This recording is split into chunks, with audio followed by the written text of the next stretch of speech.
My daughter Emily stared at her plate, her fork frozen. The Sunday dinner table went quiet. What did you just say? I kept my voice level, setting down my fork. My sister Jennifer leaned back, her wine glass dangling from her fingers. Oh, come on. We're all thinking it. The kid barely talks, draws strange pictures all day. It's not normal for a 10-year-old. Emily's shoulders hunched. Her fingers gripped the table, knuckles white. Jennifer. My mother's voice carried a warning. I'm saying what everyone's too polite to mention. Jennifer sipped her wine. Maybe if Sarah actually parented, Emily would have friends. Would fit in. My father cleared his throat. Let's change the subject. No, I looked at Jennifer. Tell me more about parenting. She rolled her eyes. Don't be defensive. I'm helping. My boys are thriving. Honor roll, soccer captain, student council. They're well adjusted because Mark and I set expectations. Her twin sons sat across from Emily wearing matching smirks. One whispered to the other and they both snickered. Is that right? I sipped my water slowly. The boys are doing well? Exceptionally well. Jennifer puffed with pride. Unlike some children who live in fantasy worlds instead of developing real skills. Emily pushed back from the table. May I be excused? Finish your dinner, sweetheart. I kept my eyes on Jennifer. See? Can't even handle a little constructive criticism. Jennifer gestured with her wine glass. That's the problem right there. You coddle her, Sarah. The real world isn't going to be so gentle. My brother Tom shifted uncomfortably in his seat. His wife, Lisa, studied her plate with intense fascination. Nobody wanted to get involved as usual. Jennifer. My mother tried again. This isn't appropriate. Oh, mother, stop. Someone needs to say it. Emily's almost 11 and acts like she's 6. She needs help probably. But Sarah's too busy to notice. My little job. I let that sit. What exactly do you think Emily should be doing differently? I asked. Participating. Socializing. Normal kid things. Jennifer waved her hand dismissively. Instead, she sits in corners drawing her weird little pictures. The teachers probably think she's troubled. The teachers. I nodded. What do your boys' teachers think? Jennifer's smile faltered. What? Their teachers. The feedback you're getting from school. Their teachers love them. But her voice lost confidence. Why? Just conversation. I cut my chicken and chewed slowly. Since we're discussing our children's education, how are things at Westbrook Academy? The private school's name hung in the air. Jennifer's fingers tightened around her wine glass. Fine. Everything's fine. Really? I tilted my head. That's interesting because I heard there might be some issues. Academic integrity concerns. Mark, Jennifer's husband, spoke for the first time. Where did you hear that? Around. I took another bite. Small community. Prestigious school. Word travels. There are no issues. Jennifer's voice had an edge. The boys are great. Someone's spreading rumors. I looked at her twins.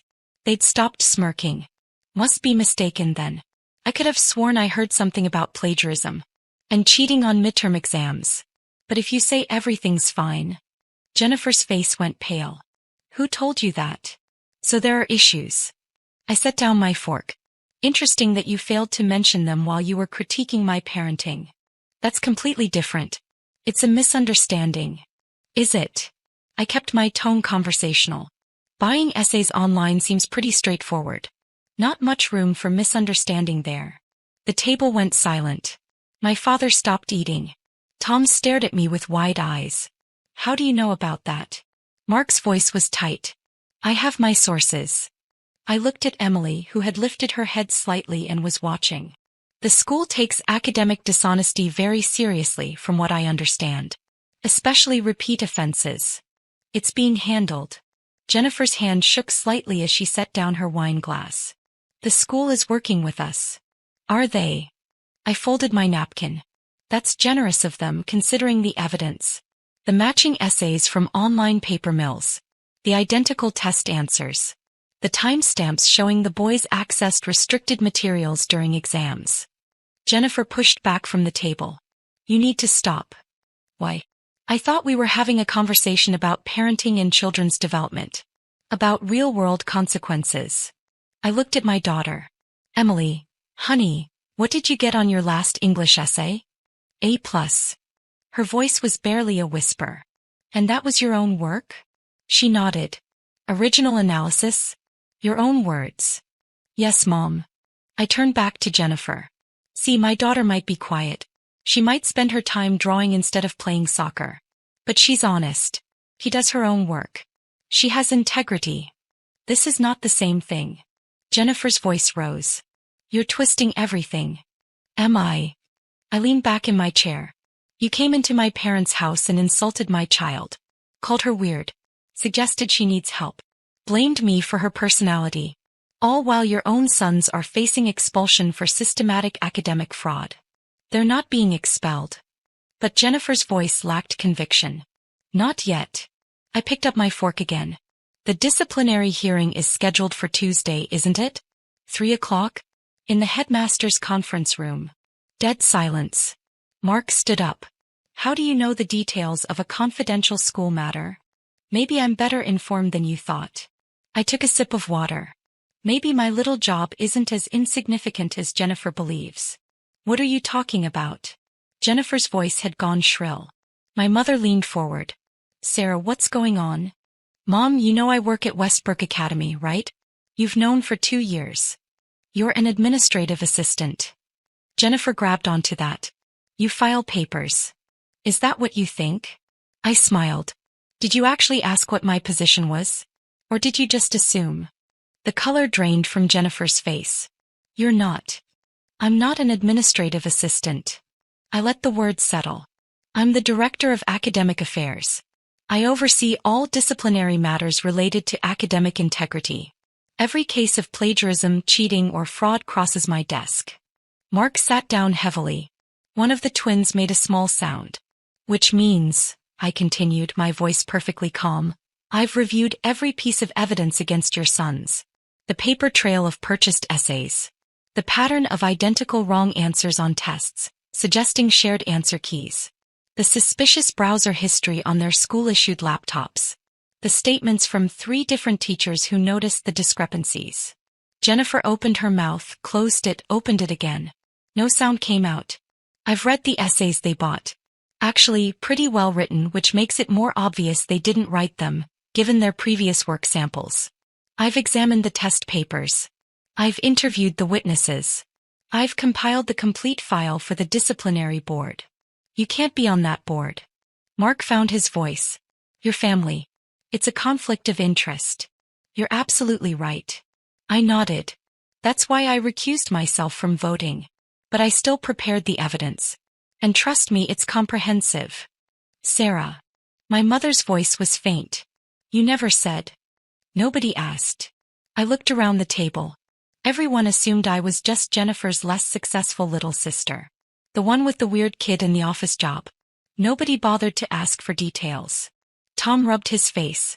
This is insane. What's insane is Jennifer spending years making passive-aggressive comments about my daughter while her own children were systematically cheating their way through one of the state's best private schools. Kept my tone even. Emily might be different. She might be quiet and artistic and introverted. But she's authentic. And she's mine. And I'm done listening to anyone criticize her. Emily was looking at me now, her eyes wide. The hearing on Tuesday will determine whether your sons are expelled or merely suspended. I directed this at Jennifer and Mark. Given the severity and repetition of the violations, the board is leaning toward expulsion. They'll also likely be required to report this to any future schools or colleges they apply to. You can't let this happen. Jennifer's voice broke. They're your nephews. I'm not on the board. I told you that. I stood up, taking my plate and Emily's. But even if I were, academic integrity isn't negotiable. Actions have consequences. You should appreciate that. You were just lecturing me about the real world. Sarah, please. Jennifer's eyes filled with tears. They made a mistake. They're just kids. So is Emily. And you called her weird. To her face. At a family dinner. I carried the plates toward the kitchen. You want to talk about better parenting? Start by teaching your sons that cheating is wrong. That buying your way through school is fraud. That integrity matters more than grades. I was just joking about Emily. Jennifer followed me. I didn't mean. Yes, you did. I set the plates in the sink. You've made comments like that for years. About how she dresses, how she plays, how she learns. You've questioned my parenting in front of the whole family more times than I can count. I'm sorry. Her voice was small now. I am. I shouldn't have said those things. No, you shouldn't have. I turned to face her.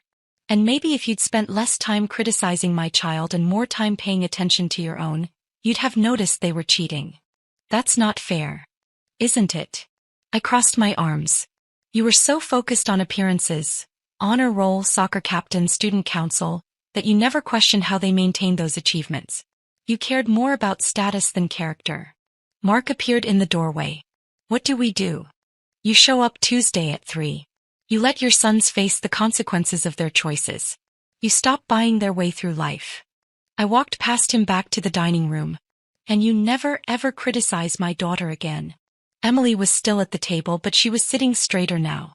The curtain of hair had been pushed back from her face. Ready to go, sweetheart? I held out my hand. He took it standing up. Are we leaving? We are. I looked at my parents. Thank you for dinner, Mom. We'll see ourselves out. Sarah, wait. My father stood. Let's talk about this. There's nothing to talk about. I helped Emily with her coat. Jennifer made her position clear. She thinks Emily's weird and I'm a bad parent. I made my position clear. I won't tolerate anyone insulting my child. But family, my mother started. Family doesn't mean accepting cruelty. I zipped Emily's coat. It doesn't mean letting people tear down a 10-year-old girl who's done nothing wrong. Emily is kind, creative, intelligent, and honest. If that makes her weird, then I'm proud of her weirdness. Emily squeezed my hand. As for Jennifer's boys, the disciplinary process will continue as it would for any other students. I picked up my purse. The evidence speaks for itself. The board will make their decision based on policy and precedent, not family relations. You're really going to let them be expelled? Jennifer's voice was desperate. I'm not letting anything happen. They made their choices. I opened the front door. You know what Emily does when she has a hard assignment? She asks for help. She goes to the library. She reads extra books. She works on it until she understands. She doesn't cheat. She doesn't take shortcuts. And maybe that's why her grades aren't perfect, but they're real. They're earned. The cold November air hit us as we stepped onto the porch.